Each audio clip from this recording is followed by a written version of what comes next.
everybody, welcome to another episode of What a Hell of a Way to Die. It's me, Francis, and it's Nate. It's middle of August. Nate, how are things going over there? I know that America has been dominating the news cycle, so I don't really know what's happening in England right now. Are you still Brexiting? Is that still a thing that's happening? I mean, absolutely. Brexit happened. Brexit went into effect January 2021.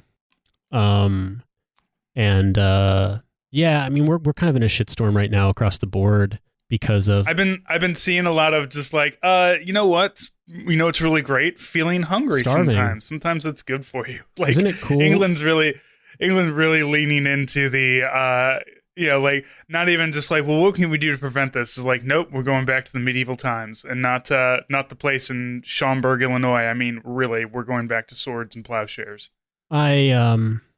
I'm in the process of trying to write a piece for a newsletter, and if it does wind up happening, then I'll release it and tell everybody about it. But about this, so we're in a strange situation here in the UK right now because we've been, what's the right word? The UK is more into privatization than America, in the sense that America never really had as much of a welfare state as, European countries post-World War II to begin with. America's welfare state, so much as it exists, and it doesn't really exist anymore post-Reagan and post-Clinton, but it never was all that comprehensive to begin with. Those were the creations of primarily, not solely, because, I mean, America, you can trace some of it back to the advent of the income tax, which was like World War I era. But really, America's welfare state, such as it ever existed, is the product of the New Deal and the Great Society. So Franklin Delano Roosevelt, in sort of emergency measures, when Roosevelt took office, because back in those days, the president was inaugurated in March 1933, they were basically like a week out from every bank in America being insolvent. Like, America was fully in fucking collapse. Like, unreal degree. Like, it's the U.S. economy contracted by like 70%. Like, it's very difficult to describe because we don't have like a point of reference to experience it. Right. Like we definitely have like economic woes, but we're not soup kitchening. It was fully like a quarter what of happened the to country Greece during the Eurozone crisis when Germany enforced insane austerity cuts on them. That's basically like a softer version of what happened in the United States under Hoover, and then Roosevelt took over, and they really started pushing to try to force an economic recovery and put more money and give people services and stuff like that. And so that's how you get Social Security. That's how you get a lot of the sort of public works programs in America. And then under Johnson in the 60s, you have the Great Society, you have the advent. I mean, you obviously have the voting rights things are huge, but then you also have things delivered on programs, things like the development of housing and urban development, public housing in America, Medicare, Medicaid, all these things being established. That's Johnson. And then, in the 80s, you have a massive reaction to that. You have the taxpayers' revolt in 1978 in California, that sort of mentality, sort of shareholder revolution of just sort of like companies' only obligation is to make money for shareholders and fuck everyone else. And then under Reagan, 2 terms of Reagan, you have cuts prior, privatization, you have selling off of things like telecommunications assets. You have big budget cuts, you have big budget deficits, you have tax cuts, you have, slashing of student aid, slashing of housing assistance, of living assistance. Under Clinton, you get more of the same. In fact, in some ways in Clinton, you get more aggressive versions of Reaganism. Clinton's end goal was actually to privatize Social Security. And the only reason he ever managed to do that was because the Republicans realized in the late 90s that they could make more hay with their base, yammering on about the Lewinsky scandal and impeaching Clinton. But Clinton's goal post-re-election in 96 was to privatize Social Security. So, like, obviously America has, even when it has its notionally left-wing party, which is not left-wing at all, it's still more right-wing than what was the consensus in Britain post-war. And then also, the fact remains, I think people know this, but maybe not everyone knows this. In 2017, when you had a general election here in the United Kingdom and Labour scored surprise gains where they were expected to be completely wiped out, they wound up gaining 30-odd seats and taking away Theresa May's majority. Theresa May, her campaign was run in part by assistance from Jim Messina, who was President Obama's campaign manager in 2012. So the Democrats are Tories, basically. And the Yeah. Republicans are the DUP and like the far-right unionist parties in Northern Ireland. Yeah, it's really or like depressing. Fidesz It's like, in fucking Hungary, or like the psycho Catholic nationalist parties in Poland. Like we have a fascist party and a not as fascist party. Right. You basically have European social conservatives, you know, the absolute leftmost limit of the Democrats in office is basically Christian democracy in Europe, and the rightmost limit is indistinguishable from most mainstream right-wing parties in Europe. And then your right-wing party in America is like the soccer and racism party / the Turk wants to, the Turk lusts in his heart for Vienna party. This is all, I mean, like, okay, so I've given you a lot of preamble here. In Britain's been in fucking like managed decline for forever since Thatcher was elected, and Thatcher more or less crashed the economy and destroyed British industry. Labor was in power in the 70s, and in the 70s, because of the oil crises, in the early 70s and the late 70s, you had significant price shocks on fuel, which is what's happening now. And that led to market, price inflation. And that was met with strike action for trade unions, for labor unions, for government services. And that led to, there was a period of high inflation in Britain. They managed to get inflation under 10%. But basically there was a winter of a lot of strike action, a very particularly cold winter too. And this soured public opinion in a lot of ways. And that led to, whereas Labor was projected to win had they held an election in fall 1978, they didn't until post all of this crisis in May 1979. Thatcher won, and Thatcher tacked even further right than what she had promised, as when she was just the Conservative Party leader in the minority. In the early 80s, Britain was a fucking basket case. There was incredibly high unemployment. Like, this isn't a big country, and the population was smaller back then. And I want to say it was something like 1 in 3 adults were unemployed at one point. Like, it was awful. There was this country in the 80s, in the early 80s was bad. And then, they won a huge majority in 83. The Tories won again. Basically, two big things happened. The Falklands War boosted Thatcher and the governing party's popularity. And then Labor under Michael Foot was polling incredibly well in the early 80s. And so a bunch of the center right to right members of Labor split off and formed a spoiler party to sort of sap the votes. And because of Britain's electoral system, which is similar to the way we do it, it's sort of like think about how Congress representatives are elected in America. Like, it doesn't matter if, Alexandria Ocasio-Cortez gets 150,000 votes and her opponent gets 10 votes. That's only that seat where it happens. So you have to win, in every seat or enough seats to have a majority. Regardless, like, you could have, in Britain, Labor could win 20 million votes and the Tories could win 3 million. But if those weren't arrayed across the country in such a way that that in every constituency where, it was up for contest, Labor won a majority enough to have a majority of seats, of 650 seats in Parliament, then they wouldn't be in government. So it's not a representative system. It's called first past the post. And so when you have a spoiler party sapping, 5 to 10% of your voter base, as what was called the Social Democratic Party, Liberal Party, and then now the Liberal Democrats, if they're doing that, then you're basically fucked. So that's my potted history of Britain since 1979. The summarized version of this shit, man.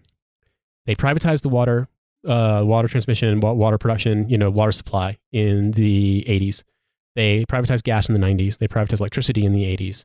They privatized the Postal Service in 2012. They privatized the trains in, I think, the 94, I think. So you're in this very strange situation in which, for example, all the power in this country is privatized. Every provider is private. Many of the major providers are state-owned companies from other countries. So like in France, for example, Electricité de France, EDF, is one of our big providers here. In the building I'm in, the studio I'm in, EDF is our only supplier. Now in France, gas supply, electricity supply, price rates have been capped by the government. And since they're state-owned firms, they kind of, they're not state-owned in the sense of like 100% state-owned, but the state has a majority stake in French firms.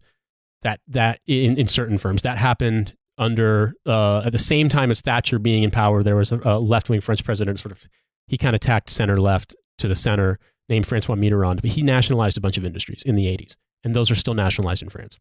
So we are going to be paying EDF a fucking psychotically large amount of money because of rate increases on power this winter, but EDF can't charge its French customers more because it's state-owned, and this state says, no, you're not allowed to. I don't know if I'm rambling or if this makes sense, but basically what I'm saying is Britain privatized everything.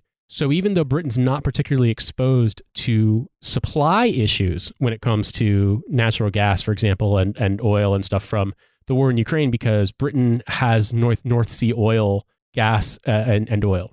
Like, although they've kind of hit peak production in the North Sea, 50% of Britain's natural gas supply is domestic. And another 20% of it is from Norway via pipeline. And another, I want to say 15-20% comes from other smaller pipelines being imported from other European countries.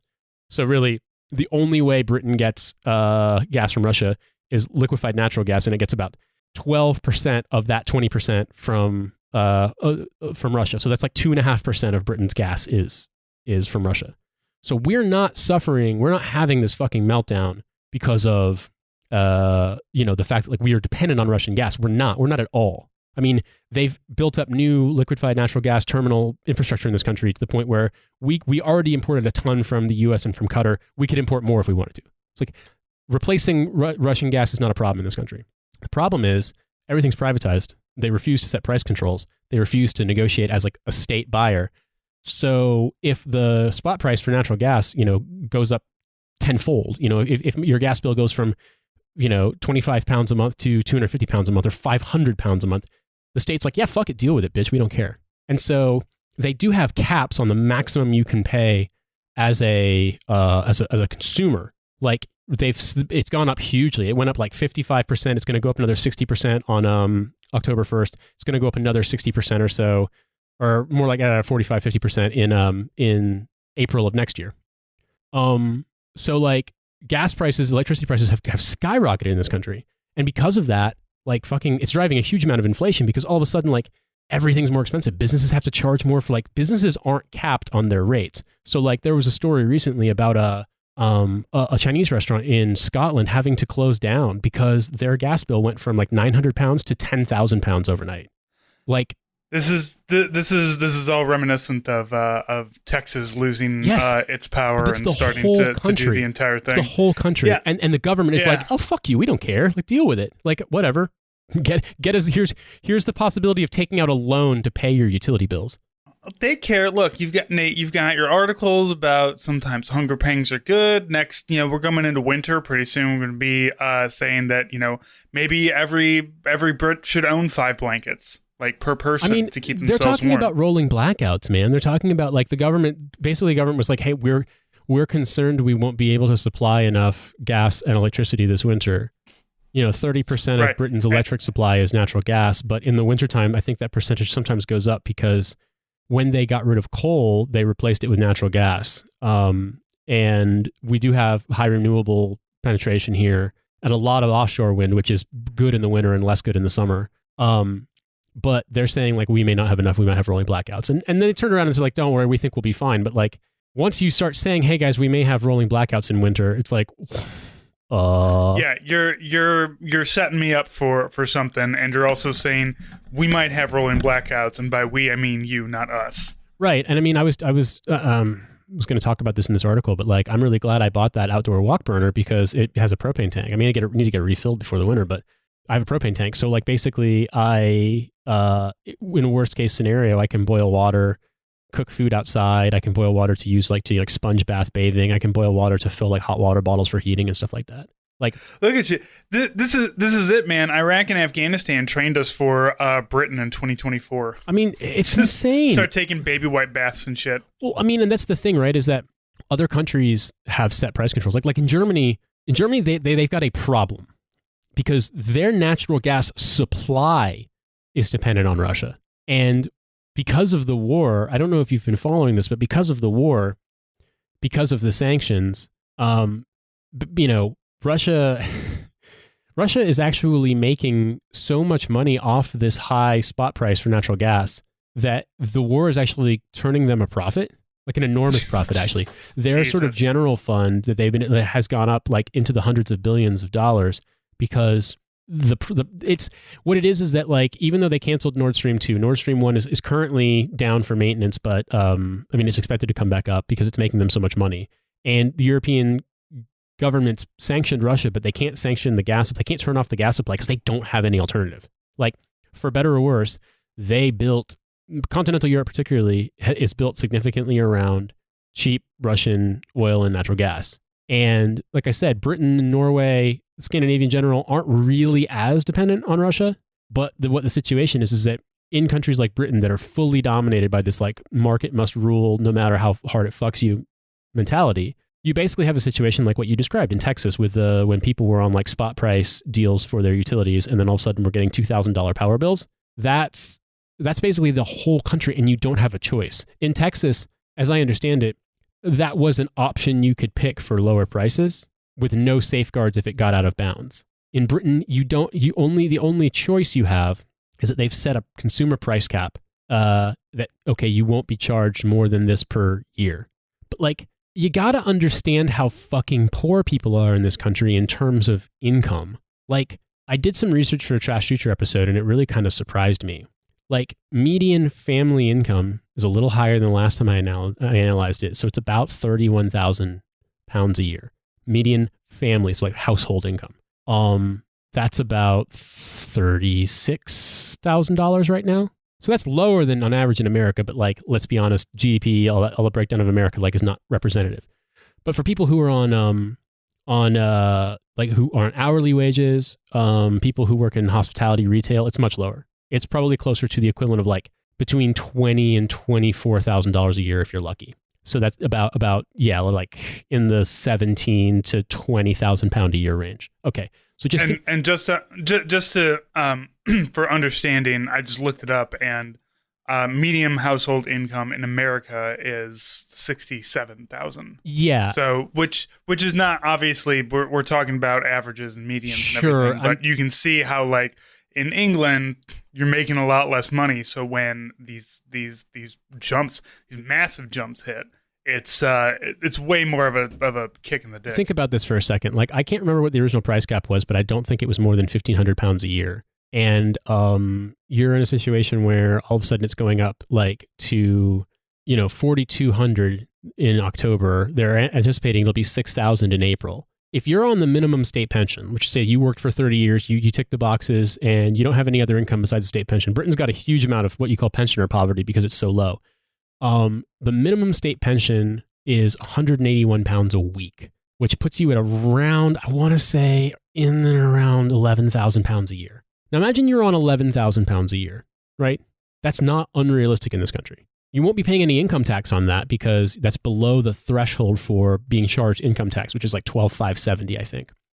But like, there are... Where do you live? What? Where do you live? Like, when you're making that little money? I mean... Like, with somebody? Or are there like government... There's social like housing. Section Maybe 8? you have social housing. Maybe if you own a place and you don't have a mortgage anymore, like, then your bills are just your food and your utility bills and stuff like that. Low income areas. I mean, like areas outside of London, outside of the Southeast, housing is still, it's getting way more expensive, but it's still way cheaper than London, for example. Sure. But you got to understand, London is like New York expensive. Like, yeah. It's very hard to find a 1-bedroom flat these days in London that's not like a shoebox or literally 50% owned by an institutional investor that you have to pay in addition to paying mortgage payments for under £300,000. I mean, it's hard to find a studio for under £300,000, and that's like $350,000. Like, so bear in mind, like, incomes in London are better, but not that much better. This is not a wealthy country in terms of what people earn every day. Mm-hmm. So imagine you're on £11,000 a year, and all of a sudden you have to spend 40% of your income on utilities before, and like, if you earn a little more, and even if you're a pensioner, if you earn more than that $12,570 cap, you have to pay income tax as well. So like, I remember looking at jobs here, and I saw a job in Bristol that needed 5 years of experience and a commercial driver's license, and they were offering £16,000 a year, which is not even enough to sponsor my wife's visa. Like, you can't sponsor your spouse if you earn less than $18,500 a year. Like, the wages are very, very low in this country. And so you're just staring on the barrel of this crisis, and the only solutions that are being offered are like zero interest loans or low interest loans for people to pay their utility bills. The Labor Party has said something to the effect of like, we'll offer a rebate on value added tax. So like a 20% rebate but I think there's a cap on how much VAT you pay in utilities to begin with per year. They haven't talked about nationalizing. They haven't talked about setting like enforcing a lower price cap. They certainly haven't talked about like stuff that's going to help businesses that are super fucked because they can be charged a limitless amount. And like they're talking about, hey, we're going to use libraries and community centers as warming hubs in the winter because people can't heat their homes. Like food banks are literally so overtaxed. Like food banks didn't exist before 2010 in any large number in this country.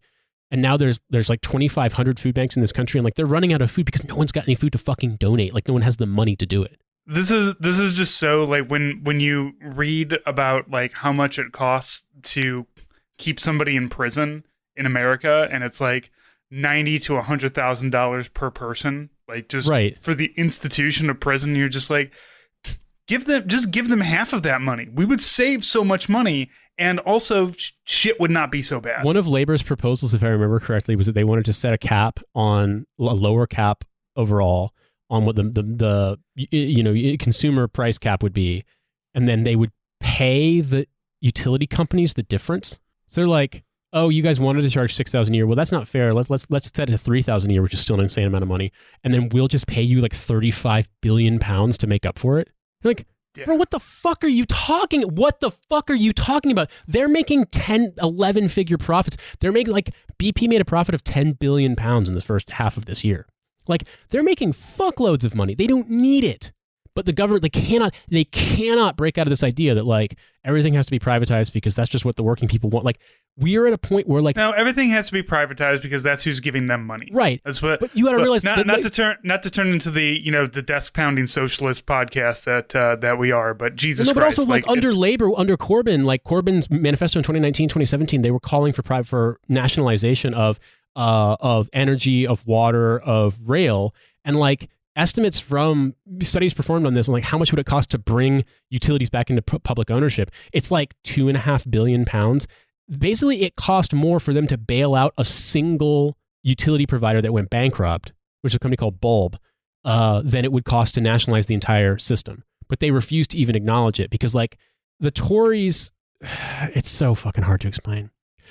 The Tories are a right-wing party of business owners, but they also were willing to accommodate themselves to the post-war consensus of, social democracy, decommodified housing, state-run, state-owned housing, state-owned businesses, a state-run healthcare service, all that stuff. They were willing to accommodate that because for them it was more like they were the party of lowest taxes for landlords and business owners possible. That was that. But so like they'll bend to whatever if they think it'll let them continue to win. And like obviously ideologically they're opposed to it, but those ideological commitments don't get in the way of them figuring out what's going to let them keep power. Does that make sense?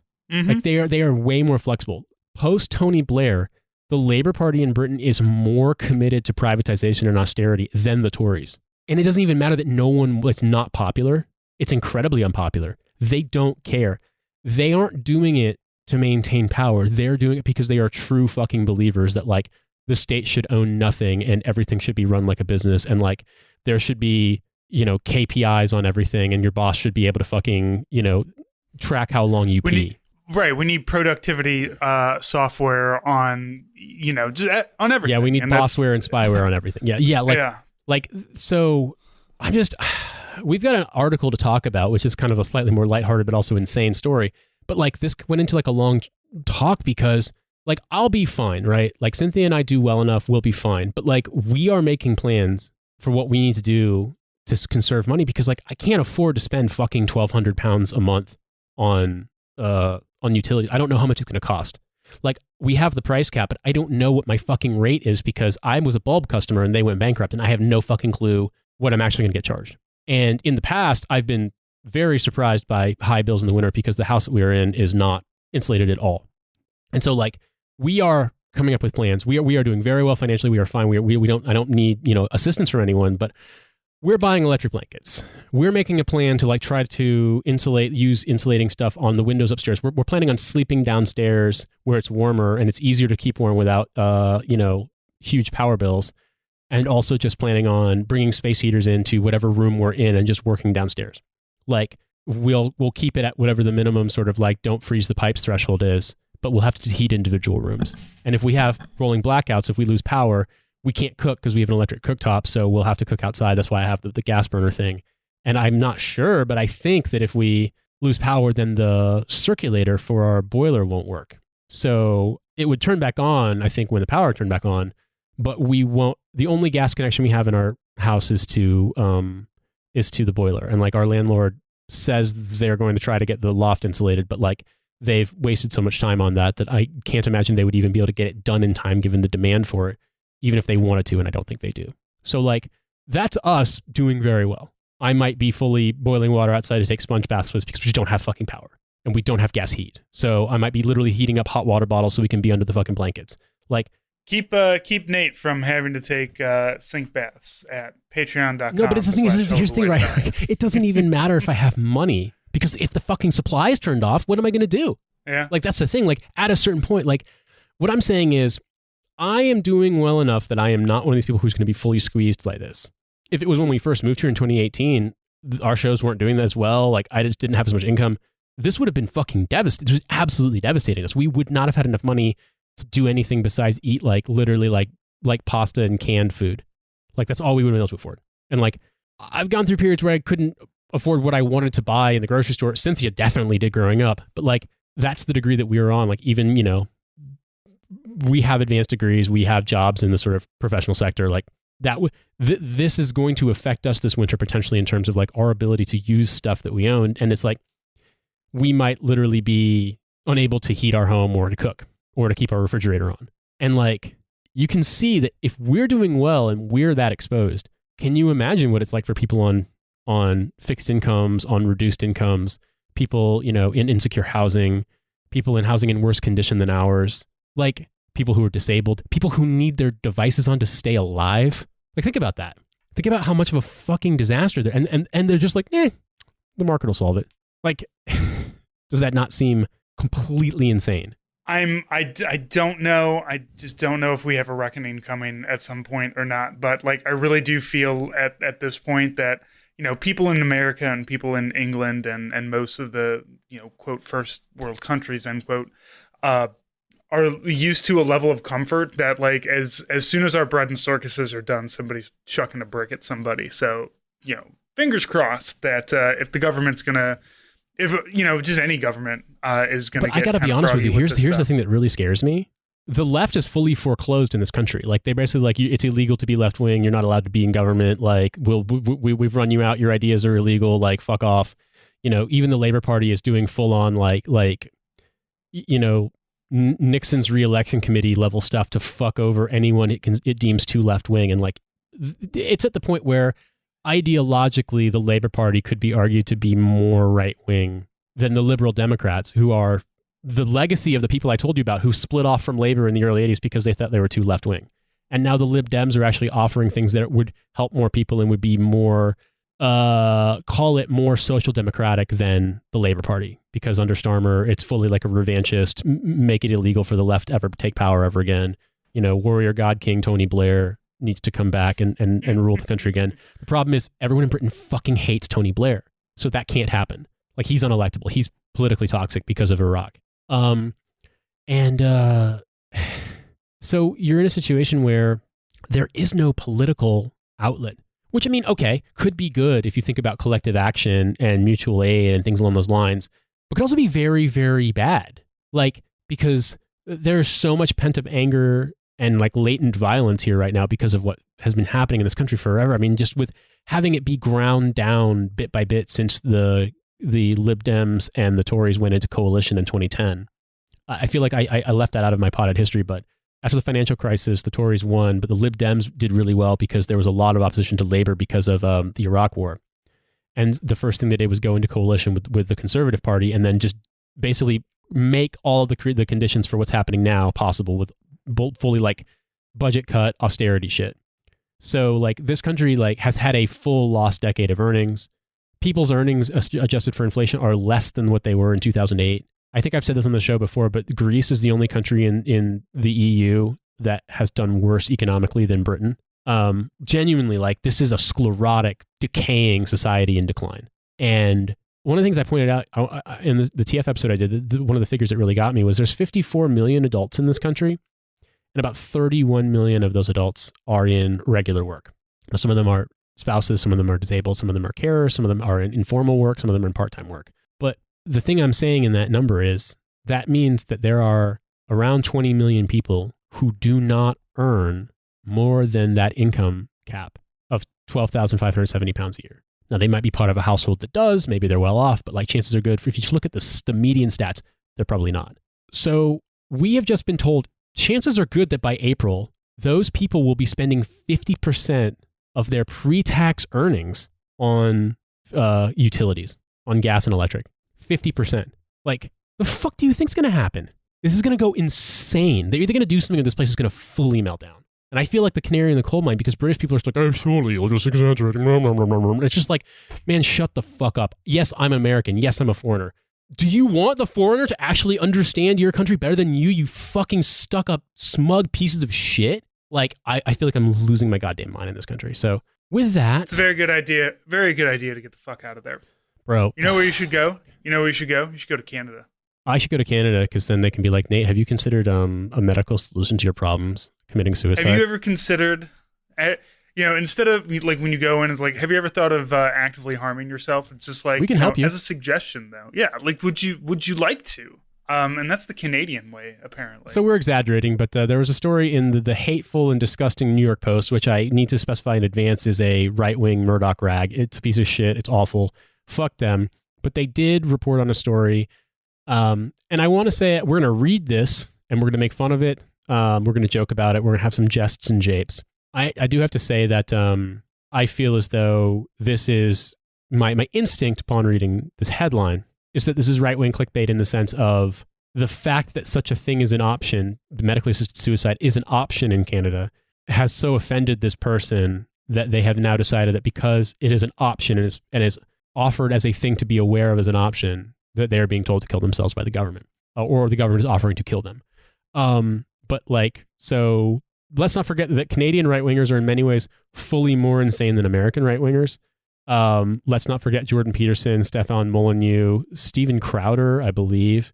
These people like that are Canadian. Like Canadian right-wingers are insane, and Canada's just too small of a media market for them to grift off of, so they have to go to America. So just bear that in mind in advance. This was strung from Michael Lee of Fox News. Michael Lee, go fuck yourself. In the New York Post, the headline is Canadian soldier with PTSD, quote, outraged, unquote, when VA suggested euthanasia. A Canadian Armed Forces veteran suffering from post-traumatic stress disorder and a traumatic brain injury was offered medical assistance in dying by an employee of Veterans Affairs Canada. The VAC released a statement last week admitting to an incident where medical assistance in dying was discussed inappropriately with the veteran. The department pledged that appropriate administrative action will be taken after the veteran expressed outrage at the suggestion, according to a report in Global News. According to the report, the veteran called VAC seeking support for PTSD when the employee brought up medical assistance in dying or euthanasia unprompted. The veteran was reportedly shocked by the suggestion. His family told Global News that the soldier had been making positive progress in his physical and mental rehabilitation. He felt betrayed by an agency that is tasked with assisting veterans. The veteran's ordeal has since raised fears that the exchange might not have been an isolated incident, leading to questions about how often the agency has discussed or offered medical assistance with dying to those suffering from PTSD. The agency has since apologized to the veteran, and a follow-up call after the incident resulted in several complaints, with the VAC saying it deeply regrets what transpired. Canada legalized medical assistance in dying in 2016, with 2021 amendments broadening eligibility for those requesting the procedure. People suffering from mental disorders will also be allowed access to MAID starting in 2023. But discussing MAID with veterans is not within the scope of the VAC, an agency in charge of the care of a population already at higher risk for suicide.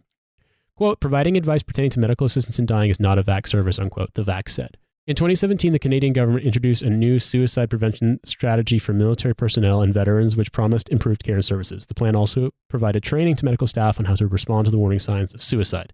The VAC did not immediately respond to a Fox News request for comment. So I wonder, like, Nate, you remember when you would go to, like, you're on active duty, you go to the chaplain's office, you go to the TMC or the hospital or something. They always have that, like, here's poster, like there's always posters about, like, clean up your shit and don't be a sergeant gallant, not a private goofus or whatever. Or pamphlets on alcoholism. What does the pamphlet on so maybe you should die look like?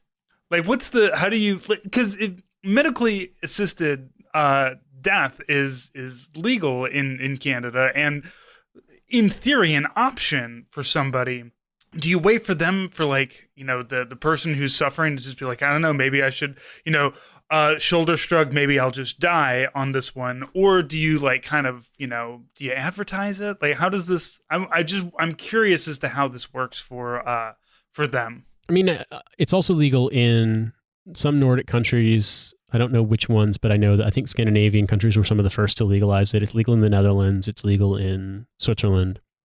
And I seem to... So you've got an out in Switzerland. Yeah, I suppose. I mean, knowing Switzerland, it's probably like, no, sorry, it's 10,000 francs charged if you're not a citizen to kill yourself. Yeah, it's 10,000 francs and you have to throw yourself off of this bridge. Yeah, I mean, weirdly, Switzerland does have a pretty high suicide rate. Not like the highest, but it's higher than you might expect. And I mean, it's a subject for a different day. Obviously, it's easy to have a gun in Switzerland. It's harder to have ammo. It's very, very strict in terms of like how guns are stored. Switzerland's got, I think, the highest gun ownership rate in Europe, and I think it may have the second or third highest in the developed world, next to America.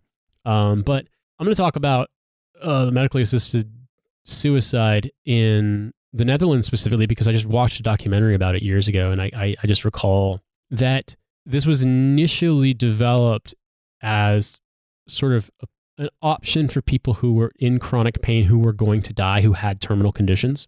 Right. Like medically assisted suicide is not just like a flippant kind of just like, no. I mean, you've always got killing yourself as an option. Right. Or we can put you on Wellbutrin, whichever you'd like to do. Right, first. Right, exactly. But the thing about it is that once it became available, once it became a thing that was legal, there have been instances where, people who are not terminally ill, but who are in mental distress have decided they wanted to die and they have gone that route.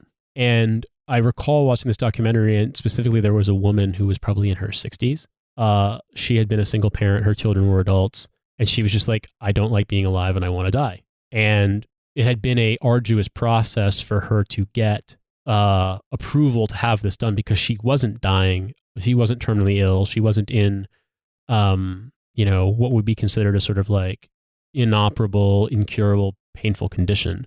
She made the argument successfully that her mental distress was comparable to this and that she should be allowed to commit suicide that way. So she was eventually allowed to, and like they fully sent somebody over to perform the procedure and, have like a sort of ceremony-ish kind of thing, like a thing with a chaplain, and then they gave her a bunch of injections and she died. And like, I recall in the documentary, like, her kids were really upset and not happy. They were really upset that it had been allowed to happen because they were like, she might want this, but like, we don't understand why she's being allowed to do this. So like, it was contentious. So even in countries where it is legal, it's not like it's just a settled thing and people are happy with it. You know what I mean? Which is not to say that, I'm not criticizing Canada for allowing it. I think America should allow it. I also think, but I'm freaked out by the possibility of America allowing it because I feel like the way America works is so fucked up that like your health insurance would be like, oh yeah, you've reached your lifetime care limit. What we will pay for you to kill yourself.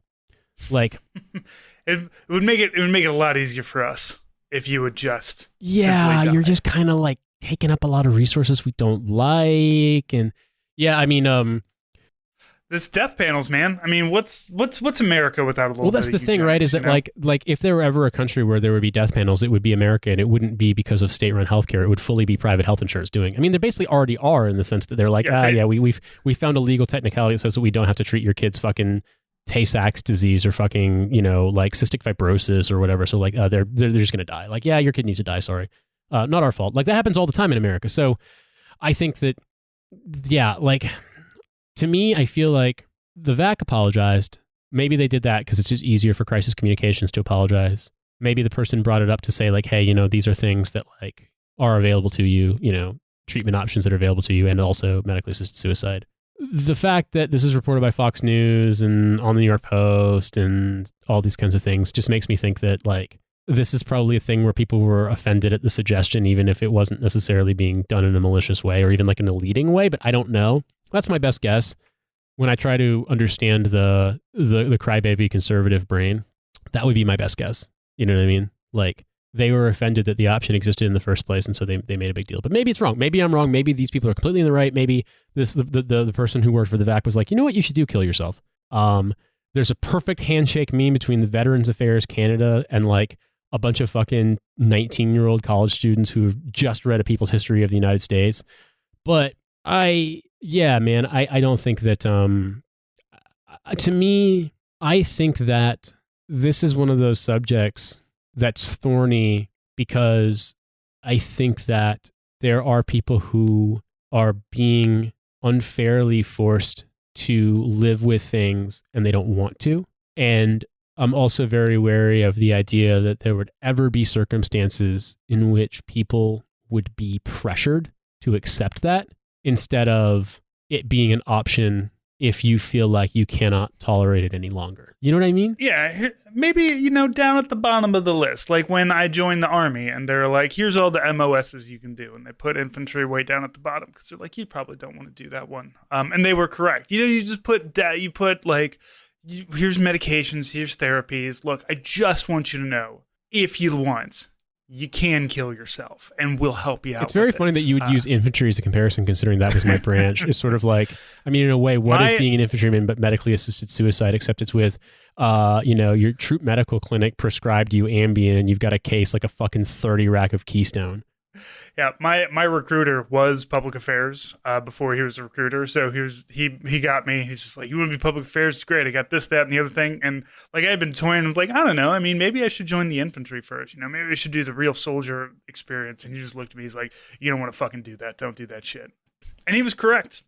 You know what? Maybe 17, 18-year-old me who was just trying to be a man, and now I'm almost 40, and obviously I don't give a shit about that stuff anymore. But it's you got to put all the options on the table. I'm just saying. So maybe this person was going down a list, and they got to like, oh, also at the bottom, you can kill yourself. Sure. Or maybe it's just a like, hey, you know what else you can do?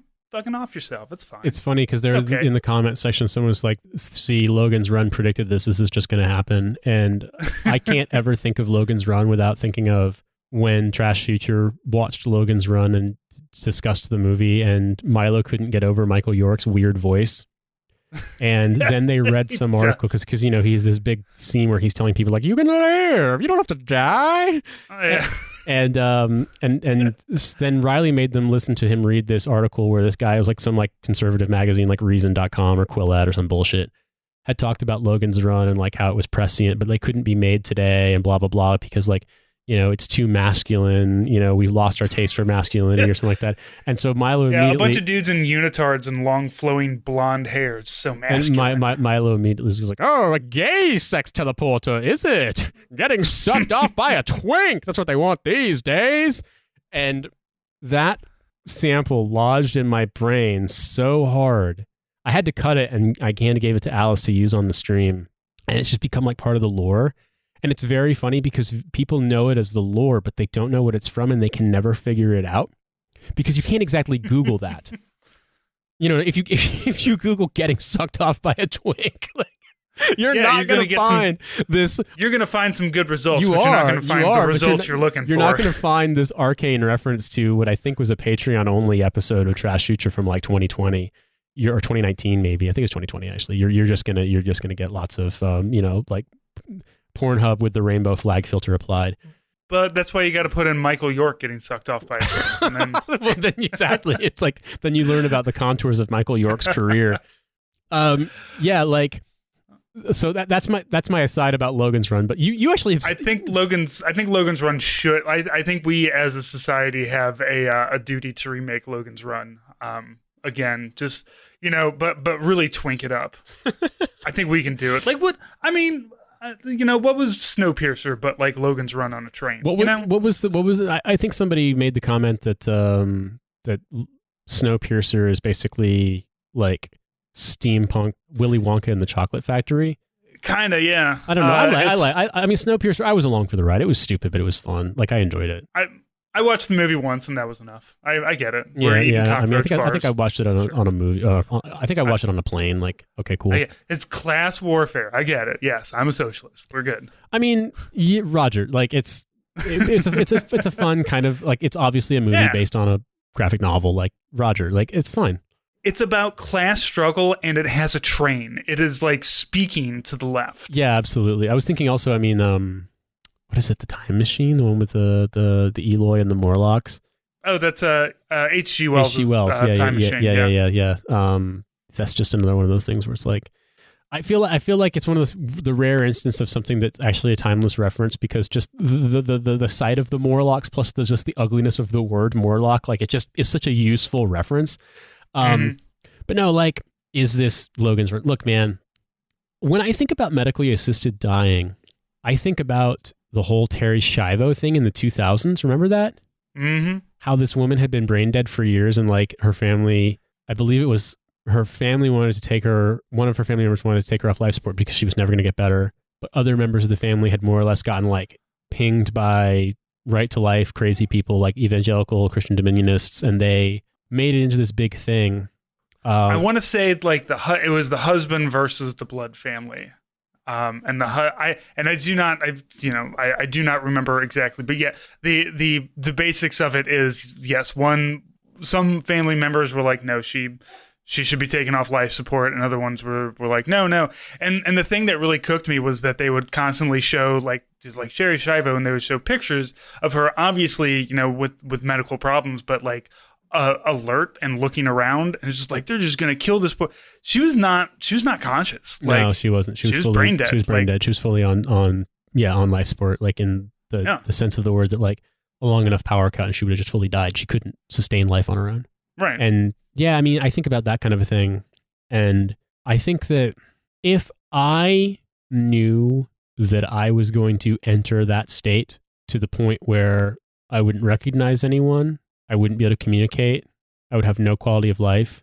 I would literally just exist so that I could have feeding tubes changed and, have colostomy bags and fucking catheters changed and, get wiped down to avoid bed sores. Like, I think I would want to have the right to decide when I died, to maintain some basic dignity and be able to say goodbye in a way that was meaningful, as opposed to just being like, you're just going to degenerate until we decide that your insurance can't pay anymore. Like, and then stick your spouse with the bill. Right. Or until you get fucking life support kennel cough and you die. Like, we can't stop you from dying. Like, there's not enough antibiotics we can give you to stop you from dying. Like that, surely that can't be better. Yeah. And like, I've never felt like, even in the worst moments, I've never felt like fully suicidal. I've never wanted to commit suicide. So even if like the Veterans Affairs in the U.S. changed their policy and there was like new policy change, like if you want to, we can totally make it more than 22 a day. Like I wouldn't take them. We're going to have to put a real big content warning at the beginning of this. Content warning of British talk and suicide, which, both of those could be construed as the same thing. Right. I mean, what I'm saying though is that I wouldn't take that option. It's not like I would deep down, I'm like, sick, I can't fucking wait. It's going to be legally allowed to die, or have someone do it for me. I mean, like, America should at least like let veterans do it in a cool way. Like, we'll fucking, let you shoot yourself out of a cannon or something. Like, not just, we're going to sit here and pass peacefully. Exactly. It's like we have a non-denominational chaplain. It's like, no, I want you to fly me up in an SR-71 Blackbird and throw me out. We have Viking funerals. You don't even have to die first. We'll just shoot you with a flaming arrow on a boat. I want you to do that, whatever that thing where the guy was parachute jumping out of a hot air balloon at 100,000 feet and drop me in so I burn in on fucking re-entry. Like, that's how I want to go. Yeah, spread my ashes literally across the entire I want continent. You to fucking Skylab me. Do it. Skylab my body while I'm alive. Yeah, I mean... do like the Taco Bell thing where they put a big target out in the ocean for the Skylab to hit, and if it hit it, everybody gets a free taco. Do that for me. I fucking did this, I did this political cartoon when I was in high school, and it was about like the Columbia shuttle burning up, and it was trying to be like sort of people looking to the sky, sort of like being inspired by it. But someone pointed out, they're like, yo man, like what you've drawn, it looks like it's supposed to be, I don't know if it's supposed to be a comet, but instead it kind of looks like they're like looking up and smiling while the space shuttle is exploding. So I really had to get it in Photoshop and fucking change that shit. You just got to turn the smiley face to an upside down. You'll be fine. You'll be fine. I'm frowning. I'm standing here motionless and fucking frowning at it. This is very serious. I'm not happy about it. It's like that. Did I ever show you that shirt that I was on a forum I was on in the 2000s, and I happened to be going through Guy I knew from the army. He used to be my neighbor. He was in my company, and he got kicked out of the army for a family care plan because like he became the sole custodian of his 2 kids, and they were like 4 and 2. It was a real fucked situation, and he didn't do super great on the outside. He wound up dying from like an ulcerated stomach and colon, but it was brought on primarily by being addicted to heroin. Like he had a real rough time. He'd gotten stabbed up real bad by a cab driver in a fight, and like he'd won like this medical settlement, like insurance settlement, but like he never really recovered physically from his wounds. And like by the time that he died, his kids were living with his parents. Like he wasn't in their lives. It was a really, really sad story. But when he was struggling in our unit and trying to, do all his out processing things, I lived in the same apartment complex. And so like me and some of the other guys from the unit that lived in that complex would help out. And like there were a couple of times when he just came to my door and was like, dude, can you please just keep them company for now? Like I need, and I get it. Like fucking Jesus Christ, dude, taking care of a 2-year-old and a 4-year-old. Like it's I have one 7-year-old, and right. And certainly you remember when she was 2 and you remember when she was 4. Like I've not ever had kids. Bro, I remember what she's like now, and it's still gonna be like, wife, please. I've never had kids of my own, and so like I would just be like, you'd come over and be like, all right, dinner time, bath time, bedtime, and like fuck. I remember one time just calling my mom because if I remember correctly, like it was early in the day and it wasn't super late in Indiana. And I was just like, what do I do? Like this boy won't stop crying. I have no idea what the fuck to do. I'm just sitting here. And I cannot make him calm down. So like, see, you're already ready for when eventually you have your own kids. Right. We'll see. But I was going through my photos to see because there was 1 or 2 photos of them. One time I was doing some shit in the courtyard of the apartment complex, and I think I was cleaning my truck out, and their dad brought them out, and he was like, "Yo, man, I'm gonna run up to the store," and I was like, "Yeah, you just leave them with me. We'll make a playground on this goddamn truck." And so the 2 of them like played in the truck bed, and then they're playing in the passenger seat. And I had this one photo of the little boy wearing my sunglasses. And so I was just like, I wonder if I have any more photos in my sent files from back then, from 2008. Because I think I sent the picture of them with him with the sunglasses on to my mom. And because I was like, I'm friends with the guy who's friends with the family. Like maybe there's some stuff out there I could just pass along and be like, hey man, like I'm really sorry about your dad. Like here's, you guys don't remember me, but like maybe you'll like seeing these pictures of some stuff that when you were little kids. Mm-hmm. Didn't find any photos of them, but I did find a photo of what I would describe as a garage sale DIY 9/11 commemorative shirt. And it was like fully iron on, like felt lettering kind of things and like Microsoft clip art of 2 like 14-story looking buildings with a bunch of flames thrown on it and some planes sticking out of them, and then firefighters just kind of standing there, and it says an eagle with a little tear on its eye, and it says September 11th 2001, a sad day. And that to me is like that's all I can think of when I was talking about the political cartoon. Is just sort of like sometimes when you try to do something to commemorate something, even if it's the feeling is heartfelt and it's not unintentional, like there's something weird in the delivery that winds up making it really funny, but also kind of making it look like you're making fun of it. I mean, isn't that what 9/11 is boiled down to now? At it's just point, like, yeah. Here's some iconography. Here's a crying eagle. It was bad. Can we do something else now? It is really weird, and I think maybe someday we could talk about that, about just sort of like what it felt like to be basically adults, almost adults when it happened. Because, I mean, obviously I look at it like I was 16, almost 17. You were probably, 17, almost 18 or 18 when it happened? I was in basic training. Oh, fuck me, man. Wow. Did you go to basic when you were 17 or 18? 18. I was, it was the summer after I graduated, 2001. So yeah, I'm the old man of the podcast group here. Okay, but, yeah. Yeah, I was in, it was actually like our last, it was our last week. We just finished our FTX. And, boy, seeing a bunch of drill sergeants who had no idea what to fucking do next was a little frightening, but we figured it out. Yeah, I don't know if I ever told this story, but I was taking a math test when it happened. So it was like trigonometry or something, and so they had locked the door in our classroom. And so we finished taking the test. I'm sure I failed that test. I fucking sucked so bad at trigonometry, and I didn't try. But the door opened, and when the bell rang, the teacher opened the door. Another teacher came in and was like, a plane hit the World Trade Center. And I remember she'd said something, and I was like, I didn't hear what she had said. The teacher was just like, oh my God. And I was like, I just noticed her reaction. I was like, what happened? She said a plane hit the World Trade Center. And my school was huge. It was like 3,600 students at the time. And like they wanted to keep the sports teams together and not have it split up into different schools. So everything was like, they just tacked on wings upon wings upon wings to the school. There was like the center original school building, and then like they had tacked on all this shit to it. And so I was in like one of the furthest extensions on the 3rd floor And I had to walk to basically the opposite side of the school for my next class. I want to say our passing periods were 10 minutes long, which makes sense. Our school is fucking gigantic. And so I walked from third floor on like the northeast corner of the school all the way to the first floor on the southwest corner of the school. And I was walking as through the passing periods, and everyone was losing their fucking minds. Like, just losing. People were crying. People were like, oh my God. Dudes were like, oh my God, it's the end of the world. Oh my God, it's World War III. Like, everywhere. I walked past our library, and like, there was footage on the screen. And like, I got into my class, the next class, which was like a study hall period. And I sat down, and like, one of the towers had collapsed, and we were watching it live. And I just sort of like, what the fuck is going on? This is insane. And it was genuinely one of the strangest days of my life. Like, it wasn't scary so much. It was just very, very, very strange. You know, we've got 9/11 anniversary coming up, so we can really get into it then. Yeah, it's just weird. Otherwise, you and I are going to really dive in right now. Yeah, no, we don't have time. But I guess to me it's weird because, like, on one hand, you know, like 16-year-olds are kids. You were 18. 18-year-olds are basically kids. Like, I think anyone under the age of 25 is still. I'm like, don't cling too hard to what you think you really, really believe right now, because you may change your mind level. But like, 16-year-olds aren't fucking babies, though. Like, you understand the world, you know what I mean? Like, you understand the world you're kind of about to like graduate into, which means you were old enough to remember what the world was like beforehand, kinda. You know what I mean? Like, kinda. I had my driver's license already. I'd driven, you know, like my mom and I had driven on the interstate like all the way to Florida one summer, the summer before.